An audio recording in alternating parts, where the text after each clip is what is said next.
I'm continuing to predict every division in the NFL before the season starts, and today we have the AFC South. And this division is very top heavy, to be honest, and I think there's going to be a large debate between the top two teams. It all depends on one player, but make sure to watch the video to find out. So before we get started, make sure to leave a comment down below, leave a like, and subscribe. At first place, we have the Texans, and I think they'll be led by Will Anderson to have a generational defense once again. Will Anderson will have a generational season. I think he'll go for 20 plus sacks.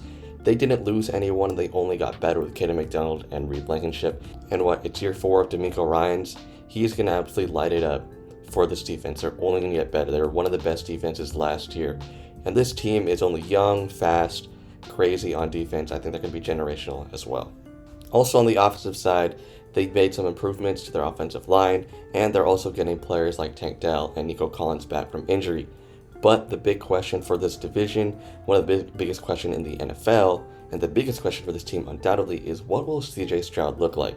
He is entering a make or break year, and he's probably under the most pressure of any QB in the league, just because he has a contender around him that is looking to win now. And if he performs like he did in the playoffs last year, this will be terrible for him. Such a fall from grace from his rookie season. I'm a big fan of CJ Stroud. I hope he is able to bounce back, and I think he will this season. I think he'll lock in with his weapons back, with his defense at a top tier, and I think he'll just have a bounce back season. I don't think he'll be a top tier quarterback, but if he plays just average, or he plays above average, or he just plays well, this team will be arguably the 1 seed in the AFC. Overall, this defense is way too talented to be wasted, and if CJ Stroud doesn't lock in, they might be out of the playoffs, to be honest. At number 2, I have the Jaguars. Liam Cohen is in year 2, and this team will continue to improve and elevate. I mean, they made a lot of improvements as well. I think that Trevor Lawrence will be the breakout or the best offensive player in this division. Spoiler alert for the offensive player of the division. But Trevor Lawrence has multiple young receivers they can rely on. He has year 2 under Liam Cohen. And Liam Cohen will elevate this offense again, this team again, and he just has so many weapons to play with. They did lose Travis Etienne, which is a big blow to the run game, and it's not looking the best right now, but I do think their defense will improve with Travis Hunter breaking out as the generational prospect he is on that side of the ball, playing full-time corner, and you have multiple weapons with him, maybe getting some gadget plays here and there. Then you have Brian Thomas Jr., Parker Washington, Jacoby Myers. They have an underrated receiving core, and I think the Jaguars will just be a really great offense and a formidable team in the AFC as they can contend for a playoff spot. At number 3, we have the Titans, and I think Cam Ward will break out with Carnell Tate.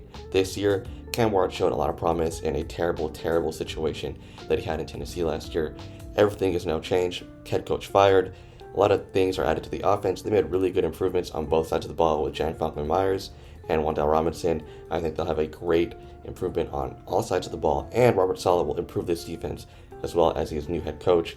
I really believe in the Titans. I don't think they're a playoff team quite yet, or not really that close, but I think they'll show some improvement from last season. I think Cam Ward can play at an average level as well, finally living up to that number 1 pick overall hype, and people will start to pay attention to him. Lastly, I have the Colts last in their division, and it may seem a shock to some, but Daniel Jones will miss a large chunk of the season due to an Achilles injury, and their biggest question is at quarterback, with Anthony Richardson maybe getting a shot as well, but it seems like they want to get him off the team. They lost key pieces, and they didn't make too many improvements as well. And the rest of this division is just getting better, and the rest of the AFC is getting better. And it'll be a fall from grace from what seemed to be a contender last year, midway through the season, maybe even a Super Bowl contender, to now what maybe just they'll place 4th in their division. And hot take, I think Shane Steichen will get fired after the season. This is clearly a make or break year for him, and I don't think he'll make it. I think the Colts team will collapse.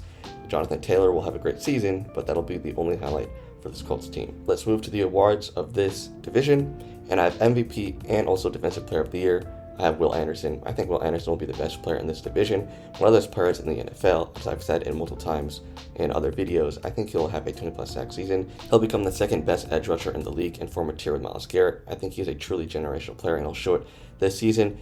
He'll continue to lead this generational defense into new heights, and I think he'll just be the best player in this division and truly one of the best players in the league, arguably a top 10 player in the league when it's all said and done. For Offensive Player of the Year, I didn't really want to pick quarterbacks for this award, but I picked Trevor Lawrence just for a side note because I think he'll have a really great season.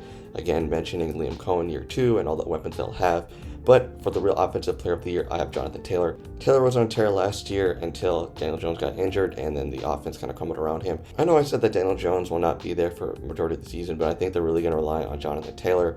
And Taylor has shown that he is a really great generational running back, arguably. And I think with improvements made to the offensive line, I think he'll be able to just have a really great season and hopefully carry the Colts team to some level of good offense. Offensive Rookie of the Year, this is pretty easy. It's Carnell Tate, number 4 overall draft pick this season. I said that him and Cam Ward will form a really great receiving duo, and I really believe in Carnell Tate being a T. Higgins type of player. I think he could be up in the running for the actual Offensive Rookie of the Year as well. I think he'll be another Ohio State superstar in this league. The Defensive Rookie of the Year, I have Caden McDonald. Caden McDonald is stepping into the best defense in the league, in my opinion, and he has the best defensive line around him as well, with Will Anderson and Daniel Hunter on either side of him, so that takes the pressure off of him, and I think he can be disruptive, be a key piece of this defense, and if he is that, he's going to be the best defensive player, or the best defensive rookie in this division. For a breakout player, kind of cheating, but I'm taking Travis Hunter. I think Travis Hunter's shown great flashes of superstardom when he played last year, and now that he's only committing to himself to one side of the ball with some splash plays of the offense, I think he can be a really great corner for the Jaguars and be one of the best defensive players in this division as well. I really truly believe in his talent, and I don't think that his story is done yet, especially as an NFL player, and I really just believe in Travis Hunter as well. So we have the X Factor, a brand new category of award from my previous video. I think it's CJ Stroud. CJ Stroud is arguably the biggest X Factor in the NFL. If he plays well, I think the Texans have a real legitimate shot to be the number 1 seed and a true contender in the AFC. If he does not, I think the Texans could miss the playoffs due to poor quarterback play. And it's all up to him. This defense is not here to waste time, to wait around, to look for a rebuild. They're here to win. And the team around him is also very suited to win as well. If he plays well, then he's a franchise guy in Houston. If he doesn't, there are major question marks heading into next offseason on whether they're going to give him the contract extension that he wants. It's all resting on CJ Stroud. But I believe that he can bounce back and play well, but we'll just have to wait and see. Overall, this division is pretty top-heavy, and I think we'll have a really great race to see who is first with the Jaguars and the Texans. I believe the Texans can come out on top, but if the Jaguars win, that won't shock me at all. Make sure to leave your predictions down in the comments below, leave a like, and subscribe.